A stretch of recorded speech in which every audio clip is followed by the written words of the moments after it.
Saudi அரேபியாவில் நான் வசித்து பல ஆண்டுகள் ஆகிவிட்டன. நான் அங்கிருந்து மொழிகளிலும் தேர்ச்சி பெற்றிருந்தேன்.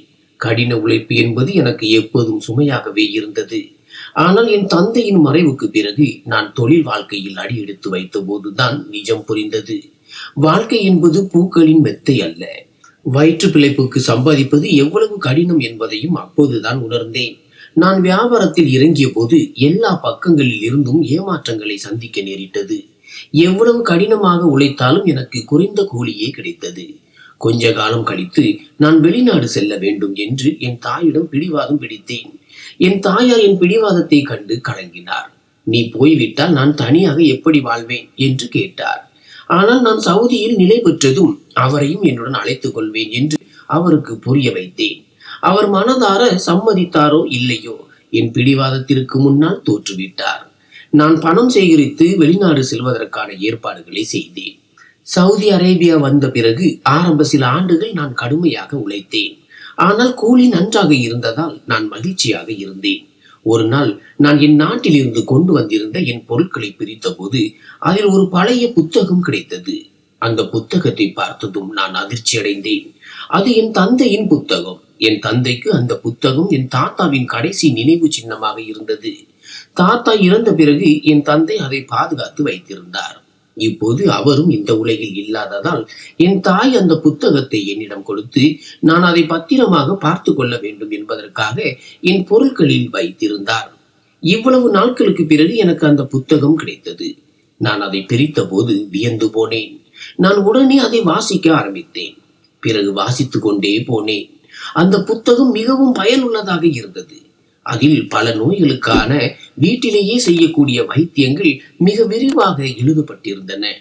மக்கள் பேசக்கூட தயங்கும் மற்றும் மருத்துவரிடம் செல்ல தயங்கும் அத்தகைய ஒவ்வொரு நோய்க்கும் இந்த புத்தகத்தில் சிகிச்சை இருந்தது. என் தாத்தா மிகவும் புகழ்பெற்ற பாரம்பரிய மருத்துவராக இருந்தார். அவர் தனது அத்தனை மருத்துவ குறிப்புகளையும் இந்த புத்தகத்தில் விரிவாக எழுதி வைத்திருந்தார். இந்த புத்தகத்தின் உதவியுடன் நான் ஒரு பாரம்பரிய மருந்தகத்தை திறந்தால் எனக்கு நல்ல லாபம் கிடைக்கும். இப்போது அரபு மொழியிலும் எனக்கு நல்ல பிடி இருந்தது. மேலும் என் திருமணத்திற்காக என் தாயாருக்கு தேவைப்பட்ட கொஞ்சம் பணத்தையும் நான் சேமித்திருந்தேன். சில நாட்களிலேயே நான் ஒரு சிறிய கடையை வாடகைக்கு எடுத்து சில அத்தியாவசிய மூலிகைகளை வாங்கினேன். நான் சில மருந்துகளை தயாரித்து அவற்றை விற்க ஆரம்பித்தேன். ஆரம்பத்தில் எனக்கு தெரிந்தவர்கள் மருந்துகளை வாங்கினர். ஆனால் மக்களுக்கு பலன் கிடைக்க ஆரம்பித்ததும் என்னிடம் நோயாளிகளின் கூட்டம் அதிகரிக்க தொடங்கியது. 2 ஆண்டுகளுக்குள்ளாகவே என் மருந்தகம் நல்ல அங்கீகாரத்தை பெற்றது. மருந்தகம் திறக்க ஆன செலவு 2 ஆண்டுகளுக்குள்ளாகவே திரும்பி வந்துவிட்டது. அன்றைய தினம் மாலை இருண்டு கொண்டிருந்தது. நான் அவசரமாக என் கடையின் பொருட்களை மூடி மருந்து பொட்டலங்களை பத்திரமாக வைக்க ஆரம்பித்தேன். எப்படியும் மாலைக்கு பிறகு என்னிடம் யாரும் வருவது இல்லை. நான் மருந்தகத்தை திறந்து வைத்திருந்தால் இரவு பகல் எனக்கு வேலை இருந்திருக்கும். ஆனால் நான் என் மருந்தகத்திற்கு ஒரு குறிப்பிட்ட நேரத்தை வைத்திருந்தேன். இந்த ஏற்பாட்டினால் என் இரவும் பகலும் எந்த சோர்வுமின்றி அமைதியாக சென்று கொண்டிருந்தன. என் இந்த மருந்தகம் கடந்த 2 ஆண்டுகளாக சவுதி அரேபியாவில் நாளுக்கு நாள் வளர்ச்சி அடைந்து வந்தது. என் மருந்துகளில் ஒவ்வொரு வியாதிக்கும் சிகிச்சை இருந்தது. இந்த மருந்துகள் மலிவானவை மற்றும் உள்ளூர் தயாரிப்புகள். அதனால் எந்த பக்க விளைவுகள் இருக்காது. இறைவன் என் கையில் அப்படிப்பட்ட குணமளிக்கும் சக்தியை வைத்திருந்தார். நான் தயாரித்த மருந்துகள் எல்லோருக்கும் நிவாரணம் அளித்தன. அந்த நேரத்தில் நான் மருந்தகத்தை மூடிக்கொண்டிருந்த போது ஒரு அரேபியர் பதட்டத்துடன் ஓடி வந்து என்னிடம் கண்ணீருடன், தயவு செய்து என் மனைவியை குணப்படுத்துங்கள், உங்களை பற்றி நான் நிறைய கேள்விப்பட்டிருக்கிறேன் என்றார். நான் அவரிடம், சகோதரரே, நான் இந்த கடையை மூடிக்கொண்டிருக்கிறேன். இது என் ஓய்வு நேரம். நீங்கள் காலையில் வாருங்கள் என்று மென்மையாக மன்னிப்பு கேட்டு புரிய வைத்தேன். அந்த நபர் கலக்கமடைந்து என் கையை பிடித்து, இல்லை, எனக்கு நீங்கள் இப்போதுதான் தேவை. நான் மிகவும் தூரத்தில் இருந்து வந்திருக்கிறேன். என்னால் திரும்பி செல்லவும் முடியாது, காத்திருக்கவும் முடியாது. ஏனெனில் என் மனைவிக்கு பக்கவாதம் ஏற்பட்டிருக்கிறது. நான் மிகவும் கவலையோடு இருக்கிறேன். நான் பல மருந்துகளை பயன்படுத்தி விட்டேன். ஆனால் எந்த பலனும் இல்லை என்றார். அவர் படும் கஷ்டத்தை பார்த்த பிறகு நான் நின்றேன். அந்த அரேபியர், நான் மிகவும் ஏழை. என்னால் என் மனைவிக்கு எந்த பெரிய மருத்துவமனையிலும் சிகிச்சை அளிக்க முடியாது என்றார். நான் அவரை உற்று பார்த்தேன். அவர் நல்ல உயரமும் ஆரோக்கியமும் கொண்ட ஒரு வாலிபர். அவர் அணிந்திருந்த உடை சாதாரணமாக இருந்தது. அதனால் அவர் மிகவும் பணக்காரராக தெரியவில்லை. ஒருவேளை என்னால் மருந்தின் முழு பணத்தையும் அவரிடமிருந்து பெற முடியாமல் போகலாம். முதலில் நான் அவரை மறுத்து விடலாம் என்று நினைத்தேன். ஆனால் பிறகு மனிதநேயம் காரணமாக தலையசைத்தேன். நான் அவரிடம், சரி, நீங்கள் கவலைப்படாதீர்கள், நான் இப்போதே உங்களுடன் வருகிறேன் என்றேன். அவருக்கு ஆறுதல் அளித்துவிட்டு நான் என் கடைக்கு திரும்பி சென்று பக்கவாதத்திற்கான சிகிச்சைக்கு தேவையான மருந்துகளை எடுத்தேன். பிறகு அவருடன் புறப்பட்டேன். வழியில் அவர் சோகமான குரலில் தன் மனைவியின் நிலையை பற்றி சொல்ல ஆரம்பித்தார். அவர் என் மனைவி மிகவும் சுறுசுறுப்பான இளமையான பெண். அவள் சோர்வின்றி நாள் முழுவதும் வீட்டு வேலைகளை செய்து கொண்டிருந்தாள். ஆனால் 2 நாட்களுக்கு முன்பு அவளுக்கு பக்கவாதம் தாக்கியது. அதனால் அவள் படுக்கையில் விழுந்து விட்டாள்.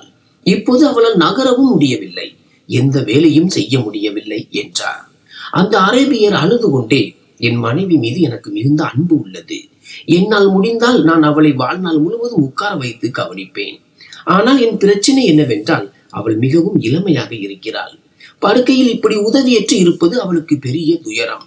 தன் நிலைமையை பற்றி அவள் அதிகம் அழுகிறாள். எப்போதும் சுறுசுறுப்பாக வேலை செய்யும் ஒரு பெண்ணால் இப்போது வாழ்நாள் முழுவதும் படுக்கையில் இருக்க முடியாது என்றார். நான் அவருக்கு ஆறுதல் அளித்து, கவலைப்படாதீர்கள், கடவுள் உங்களை என்னிடம் அனுப்பி இருந்தால் நிச்சயமாக என் கைகளில் உங்கள் மனைவிக்கான குணமளிக்கும் சக்தியையும் அவர் வைத்திருப்பார் என்றேன். என் ஆறுதல் வார்த்தைகளால் அந்த அரேபியர் சற்று அமைதியானார். நாங்கள் அவர் வீட்டை அடைந்த போது இரவு ஆகிவிட்டது. அவர் என்னை வீட்டிற்குள் அழைத்து சென்று விளக்கை போட்டார். நேராக அவருடைய அறைக்கு அழைத்து சென்றார். எதிரே படுக்கையில் ஒரு இளம்பெண் போர்வையால் மூடப்பட்டு படுத்திருந்தாள். அந்த அரேபியர் எனக்காக படுக்கைக்கு அருகில் ஒரு நாற்காலியை வைத்துவிட்டு தன் மனைவியின் போர்வையை சரி செய்ய ஆரம்பித்தார். அப்போது என் பார்வை அவர் மனைவி மீது விழுந்தது. அவளை பார்த்ததும் நான் ஸ்தம்பித்து போனேன். அவள் மிகவும் அழகான பெண்ணாக இருந்தாள். அவளது தோல் பளபளப்பாகவும் நிறம் பால் போல வெள்ளையாகவும் இருந்தது. அவள் உண்மையில் மிகவும் இளமையாக இருந்தாள். நான் அவளை பார்த்து கொண்டே இருந்தேன். அந்த ஏழை அரபியரின் மனைவி இவ்வளவு இளவரசி போல் அழகாக இருப்பார் என்று என்னால் நம்ப முடியவில்லை. கடவுள் எப்படி சிலருக்கு இப்படிப்பட்ட அருளை கொடுத்திருக்கிறார் என்று நான் அவருடைய அதிர்ஷ்டத்தை கண்டு ஆச்சரியப்பட்டேன். என்னிடம் நிறைய பெண் நோயாளிகள் மற்றும் பெண்கள் வருவார்கள். ஆனால் யாரும் என் பார்வையை இவ்வளவு ஆழமாக ஈர்த்தது இல்லை. திடீரென்று என் எண்ணம் கெட்டு போக ஆரம்பித்தது. என் மனதில் சாத்தானின் ஆதிக்கம் மேலோங்க ஆரம்பித்தது. எப்படியும் அந்த பெண் என் இரக்கத்தின் தயவில் தான் இருந்தாள். நான் அவளை பார்த்து கொண்டே இருந்தேன். அந்த அரேபியர் என்னை குலுக்கி என் தியானத்தை கலைத்த போது நான் அதிர்ச்சி அடைந்து சுய நினைவுக்கு வந்தேன். அவன், டாக்டர் சார், நான் எவ்வளவு நேரமாக உங்களை கூப்பிட்டு கொண்டிருக்கிறேன். நீங்கள் எங்கே தொலைந்து போனீர்கள்? என் மனைவியின் நோயை குணப்படுத்த முடியுமா அல்லது கவலைப்பட வேண்டிய விஷயம் ஏதேனும் இருக்கிறதா என்று கேட்டான். அவனது குரலில் பதட்டம் தெரிந்தது. நான் அமைதியாக இருப்பதையும் யோசனையில் இருப்பதையும் பார்த்து அவன் குழப்பமடைந்தான். தன் மனைவியின் நிலைமையில் ஏதோ ஒரு பெரிய சிக்கலை நான் பார்த்து விட்டேன். அதனால் தான் பலனளிக்கவில்லை என்று அவன் நினைத்தான். நான் அவசரமாக, ஆமாம், சிறிது கவலைப்பட வேண்டிய விஷயம்தான். உன் மனைவிக்கு ஒரு குறிப்பிட்ட மூலிகையின் மூலம் ஆவி பிடிப்பது தேவைப்படும். அதனால் அவளது பக்கவாத பிரச்சனை சரியாகும். அத்துடன் பலவீனம் அதிகரித்து வருவதால் அவளது உடலை மசாஜ் செய்ய வேண்டும் என்று சொன்னேன். ஆவி பிடிப்பது உண்மையிலேயே சரியான சிகிச்சை தான்.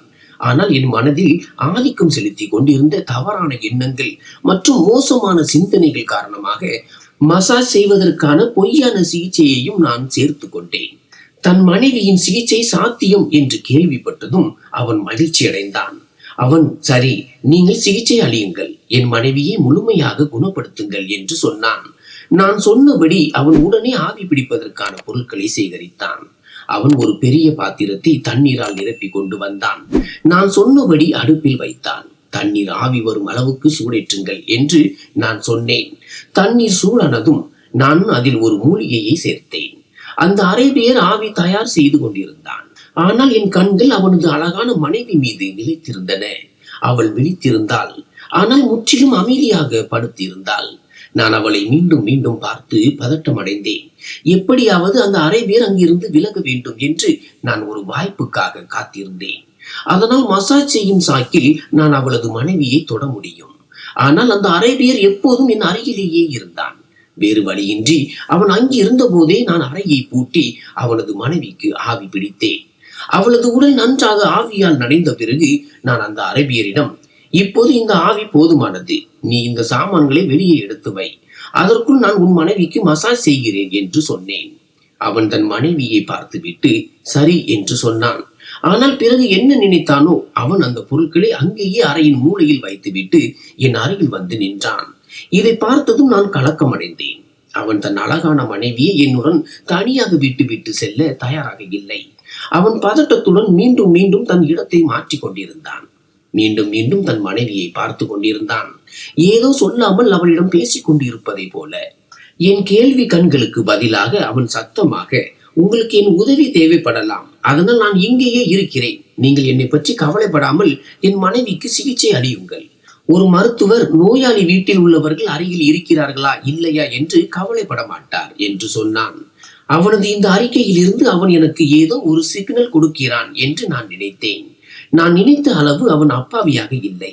அவன் காரணமாக நான் குழப்பத்தில் ஆழ்ந்தேன்.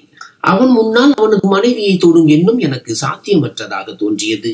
என் ஒவ்வொரு அசைவிலிருந்தும் என் எண்ணம் சரியில்லை என்பதை அவன் புரிந்து கொள்வான். நான் சாக்கு போக்குக்காக என் பொருட்களை தேட ஆரம்பித்தேன். சிறிது நேரம் கழித்து அதிர்ச்சி அடைந்ததை போல நடித்து அவனிடம், மசாஜுக்கு தேவையான எண்ணெய் என்னிடம் இல்லை என்று சொன்னேன். அவன் என்ன எண்ணெய் வேண்டும் என்று கேட்டான். நான் பொய் சொல்லி எனக்கு ஆலிவ் எண்ணெய் வேண்டும் என்று சொன்னேன். அதை கொண்டுதான் மசாஜ் செய்ய முடியும், ஏனென்றால் ஆலிவ் எண்ணெய் மிகவும் சூடானது. பக்கவாத நோயாளிகளுக்கு சூடான பொருட்களை பயன்படுத்துவது மிகவும் நன்மை பயக்கும் என்று சொன்னேன். நான் அவனிடம், நான் அடுத்த நாள் ஆலிவ் எண்ணெயை கொண்டு வந்து அதை சூடாக்கி உன் மனைவிக்கு மசாஜ் செய்வேன் என்று சொன்னேன். நான் சொன்னதை கேட்டதும் அவனும் கோபத்துடன், நானே என் மனைவிக்கு சூடான எண்ணெயால் மசாஜ் செய்ய முடியாதா என்று கேட்டான். அவன், ஆலிவ் எண்ணெயை நான் வாங்க முடியும், மசாஜ் செய்வதும் ஒன்றும் கடினமான வேலை இல்லை என்று சொன்னான்.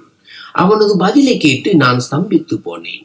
அந்த அழகான பெண்ணின் கணவன் அவன் என்றும் என் பேச்சால் அவன் சலிப்படையலாம் என்றும் நான் நினைக்கவே இல்லை. ஒரு மருத்துவரிடம் சிகிச்சை பெறுவது வேறு விஷயம். ஆனால் ஒரு மருத்துவர் வீட்டிற்கு வந்து இப்படிப்பட்ட வினோதமான மற்றும் முட்டாள்தனமான ஆலோசனைகளை வழங்குவது அவனது 6வது அறிவை உசுப்பிவிட்டது. நான் உடனடியாக அவனது பேச்சை கேட்டிருந்தால் என் எண்ணம் கெட்டது என்று அவன் நினைத்திருப்பான். இதனால் என் கெட்ட பெயர் ஆகிவிடும். என் தொழிலும் மூடப்படலாம். என்னிடம் சிகிச்சைக்காக வரும் பெண்களும் இளம் பெண்களும் எச்சரிக்கையாகி விடுவார்கள். நான் பதட்டத்துடன், இல்லை, இது சாதாரண மசாஜ் இல்லை. அப்படி இருந்திருந்தால் நீயே அதை செய்யும்படி நான் சொல்லி இருப்பேன். ஆனால் பக்கவாத நோயாளிகளின் மசாஜ் அவனது பாதிக்கப்பட்ட பகுதிகளில் ஒரு குறிப்பிட்ட முறையில் செய்யப்பட வேண்டும். அந்த முறை எனக்கோ அல்லது என்னை போன்ற ஒரு நிபுணருக்கோ மட்டுமே தெரியும். உன்னால் அதை செய்ய முடியாது என்று சொன்னேன். எப்படியோ நான் அவனை சமாளித்து விட்டு அன்றைய தினம் அங்கிருந்து திரும்பி வந்தேன். ஆனால் அந்த அரேபியர் என் எண்ணத்தை குறித்து சந்தேகம் அடைந்து விட்டான் என்று உணர்ந்தேன். அவன் கலக்கத்துடன் காணப்பட்டான். மேலும் இவ்வளவு அழகான மனைவியை கொண்டவன் வேறு எந்த ஆணும் அவ்வளவு எளிதில் அவளை தொட அனுமதிக்க மாட்டான். ஆனால் நானும் என் அத்தனை நல்லொழுக்கங்களையும் வளர்ப்பதையும் மறந்துவிட்டு எப்படியாவது அந்த அரேபியரின் அழகான மனைவியை ஒரு முறையாவது அடைய வேண்டும் என்று தீர்மானித்து விட்டேன். அன்று இரவு நான் தாமதமாக என் இடத்தை சென்றடைந்தேன். அடுத்த நாள் தாமதமாக என் கடைக்கு வந்தேன். கடையின் வெளியே மருந்துகளை வாங்க மக்கள் கூட்டம் காத்திருந்தது. ஆனால் அவர்களை பார்த்ததும் இந்த முறை எனக்கு மகிழ்ச்சிக்கு பதில் எரிச்சல் தான் ஏற்பட்டது. நான் விருப்பமில்லாமல் மருந்துகளை கொடுக்க ஆரம்பித்தேன். என் மனம் முழுக்க அந்த அரேபியரின் மனைவியின் நினைவில் தான் சுழன்று கொண்டிருந்தது. அவனது வீட்டிற்கு விரைவில் சென்று அவனது மனைவியை பெற வேண்டும் என்ற கவலையில் இருந்தேன். என் வாழ்க்கையில் இவ்வளவு அழகான பெண்ணை நான் பார்த்ததில்லை. அவள் எனக்கு எளிதாக கிடைக்கலாம் என்று நினைத்தேன். நான் விரைவாக எல்லா வாடிக்கையாளர்களுக்கும் மருந்துகளை கொடுத்து முடித்து விட்டேன். என் கடையை மூடினேன். இன்னும் பகல் நேரம் இருந்தது. ஆவி பிடிப்பதற்காக அத்தியாவசிய மூலிகைகளையும் ஆலிவ் எண்ணெயையும் என் பையில் போட்டுக்கொண்டு அந்த ஏழை அரேபியரின் வீட்டை நோக்கி சென்றேன். அவனது வீடு மிகவும் தூரத்தில் இருந்தது. அதனால் நான் அங்கு போய் சேரும்போது மாலை ஆகிவிட்டது. நான் ஆவலுடன் கதவை தட்டினேன். அவன் உடனே கதவை திறந்தான். ஒருவேளை அவனும் எனக்காக காத்திருந்திருக்கலாம். அவன் என்னை உள்ளே அழைத்தான். ஆனால் அவன் பதட்டத்துடன் இருந்தான். மீண்டும் மீண்டும் தன் இடத்தை மாற்றிக் கொண்டிருந்தான் என்று என்னால் உணர முடிந்தது. கடந்த முறை போலவே நான் மீண்டும் அவனது மனைவிக்கு ஆவி பிடித்தேன். ஆவி பிடித்ததால் அவளது உடலில் வியர்வை வர ஆரம்பித்தது. அவன், என் மனைவி ஆவி பிடிப்பதால் மட்டும் சரியாகிவிட்டால் மசாஜ் தேவையில்லை என்று சொன்னான். நான் அலட்சியமாக தோள்களை குலுக்கி, அது உன் விருப்பம், ஆனால் இந்த முறையில் அதிக நேரம் எடுக்கும், உன்னால் அவ்வளவு செலவு செய்ய முடியாது என்று சொன்னேன். நான் வேண்டுமென்றே அவனுக்கு சிகிச்சையின் செலவை உணர வைத்தேன். அவனும் அமைதியாகிவிட்டான். ஒருவேளை அவன் உண்மையிலேயே செலவை கண்டு பயந்திருக்கலாம். நான் ஆவி கொடுத்தேன். பிறகு ஆலிவ் எண்ணெயை சிறிது சூடாக்கினேன். இந்த முறை அந்த அரேபியர் ஆவிக்கான எல்லா பொருட்களையும் எடுத்துக்கொண்டு அறையை விட்டு வெளியே சென்றான். இதை பார்த்ததும் எனக்கு மகிழ்ச்சி ஏற்பட்டது. நான் விரைவாக அந்த பெண்ணை தொட்டேன். ஆனால் நான் அவளை தொட்டவுடன் திடீரென்று அவளது உடலில் அசைவு ஏற்பட்டது. நான் பார்த்ததில் என் உணர்வுகளே கலைந்து போயின. நான் பின்னால் நகர்ந்து தள்ளாடினேன்.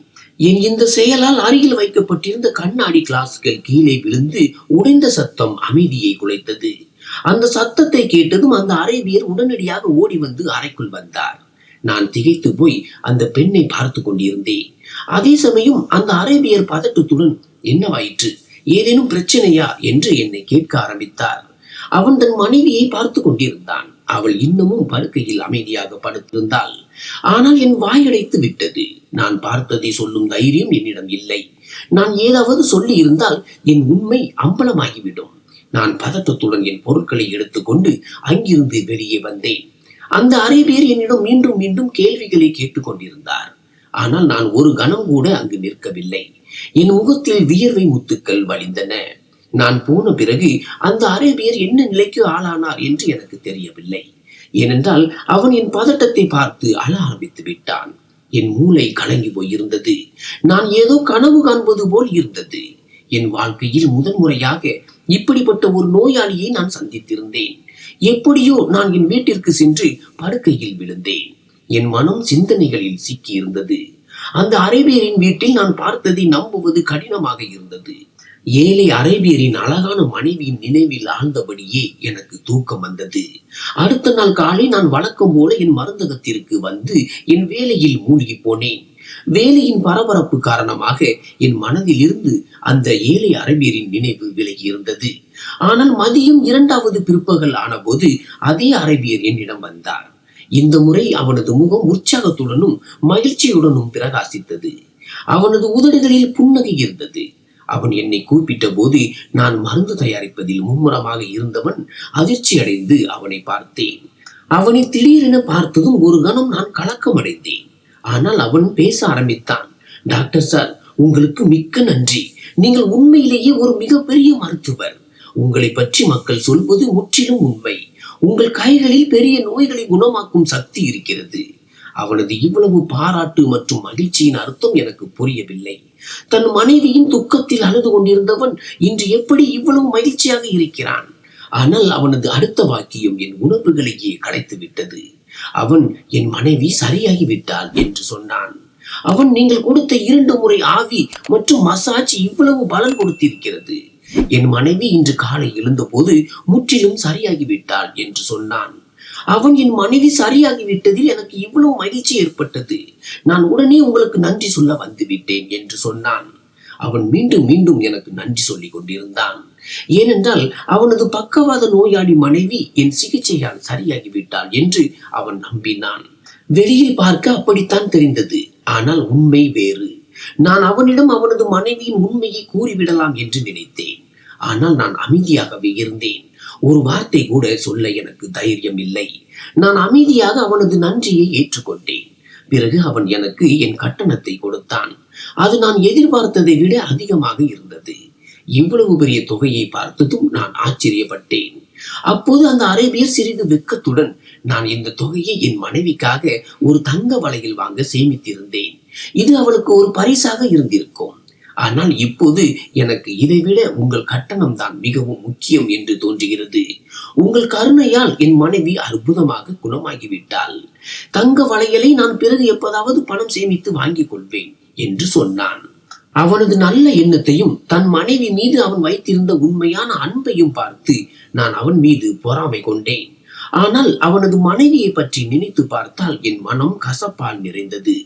அன்றிரவு அவனது மனைவியை பற்றி நான் தெரிந்து கொண்ட உண்மை என்னை உள்ளுக்குள்ளேயே கலக்கமடைய செய்தது. நான் அந்த அரேபியனிடம் உண்மையை சொல்லி இருந்தால் அவனது மகிழ்ச்சி முற்றிலும் அழிந்துவிடும். அந்த அரேபியர் தன் மனைவியின் ஏமாற்றத்திற்கு ஆளாகிவிட்டார் என்று எனக்கு தோன்றியது. அவன் உண்மையை அறிய வேண்டும். கட்டண தொகையை வைத்துக் கொண்டு நான் திடீரென்று அவனிடம், நான் உங்கள் மனைவியை ஒரு முறை பார்க்க விரும்புகிறேன் என்று சொன்னேன். நீங்கள் அனுமதித்தால் கடைசியாக அவளை பரிசோதிப்பது அவசியம். இதை கூறும்போது நான் சற்று தயங்கினேன். ஏனென்றால் அந்த அரேபியர் ஏற்கனவே என் மேல் சந்தேகம் அடைந்திருக்கிறார் என்று எனக்கு தெரியும். ஆனால் இந்த முறை என் நோக்கம் தெளிவாக இருந்தது. என் நோக்கம் அவனது மனைவியிடம் பேசுவது மட்டுமே. அதனால் அந்த சாமர்த்தியமான பெண்ணின் உண்மையான முகத்தை அவளது கணவனுக்கு காட்ட முடியும்.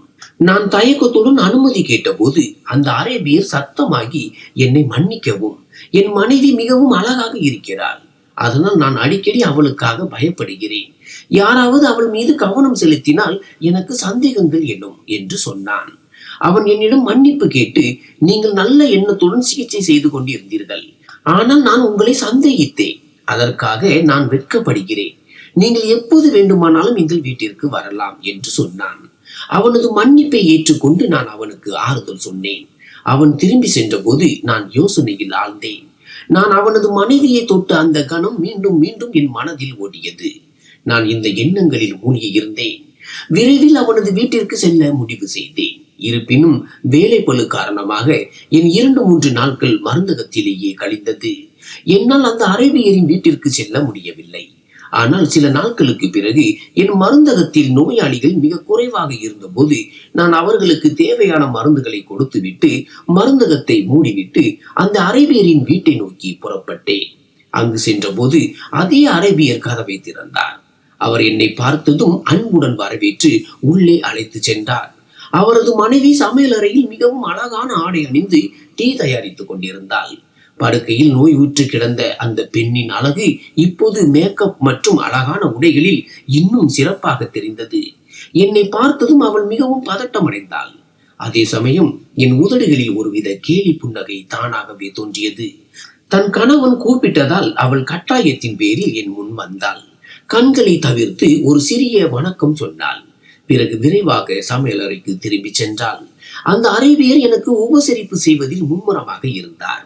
அதே சமயம் நான் அவளது மனைவியுடன் பேசுவதற்கான சரியான வாய்ப்பை தேடிக்கொண்டிருந்தேன். பொதுவாக அந்த பெண்ணின் உண்மையை அவளது கணவன் முன் அம்பலப்படுத்த வேண்டும் என்று நான் நினைத்தேன்.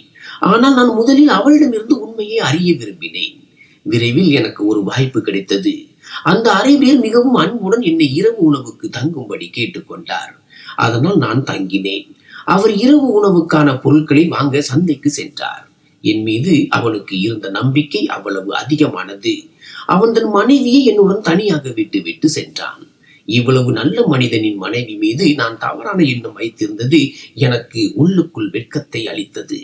அவன் சென்ற பிறகு நான் சமையலறையில் மறைந்திருந்த அவனது மனைவியை அழைத்து, உன் ரகசியத்தை உன் கணவனிடம் நான் சொல்லக்கூடாது என்று நீ விரும்பினால் என் முன் வந்து நீ ஏன் இப்படி செய்தாய் என்று உண்மையை சொல் என்றேன். அந்த பெண் பதட்டமடைந்தாள். விரைவாக சமையலறையிலிருந்து வெளியே வந்து என் முன் நின்றாள். வெட்கத்தால் அவளது தலை குனிந்திருந்தது. நான் அவளை பார்த்தேன். அவளது அழகு உண்மையில் யாருடைய நம்பிக்கையும் அசைக்கும் அளவுக்கு இருந்தது.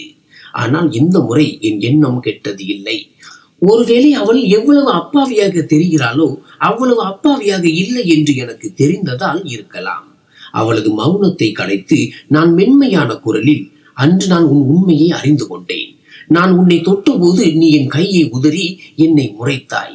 நீ முற்றிலும் நலமாக இருந்தாய். என் செயலால் நீ பக்கவாத நோயாளி இல்லை என்பது தானாகவே தெரிந்தது என்று சொன்னேன். அவளது இந்த செயல் என்னை உலுக்கி இருந்தது. அவளது ஏழை கணவன் என்னிடம் எப்படி வந்தான்?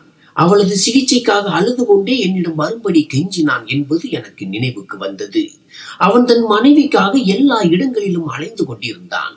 அவனது மனைவிக்கு சிகிச்சை கிடைக்க வேண்டும் என்று மக்களிடம் கெஞ்சி கொண்டிருந்தான். அதே சமயம் அந்த பெண் வெறும் நாடகம் செய்து கொண்டிருந்தாள். நான் அவளை வெட்கப்படுத்தியதால் அவள் இன்னும் அதிகமாக தலை குனிந்து அமைதியாகிவிட்டாள். நான் அவளிடம், உன் கணவன் உனக்காக பணம் சேமித்திருந்தான். விரைவில் உனக்கு தங்க வளையல் வாங்கி கொடுக்க போகிறான். ஆனால் அந்த தொகையை என் சிகிச்சை கட்டணமாக கொடுக்க நேரிட்டது என்று சொன்னேன். நான் இதை சொன்னபோது அவள் ஆச்சரியத்துடன் தலை நிமிர்ந்து என்னை பார்த்தாள். பிறகு கண்ணீர் விட்டபடி தலை குனிந்து விட்டாள். அவள் அழுவதை பார்த்ததும் நான் மென்மையாக, நீ ஏன் இந்த பொய் நாடகத்தை அரங்கேற்றினாய்?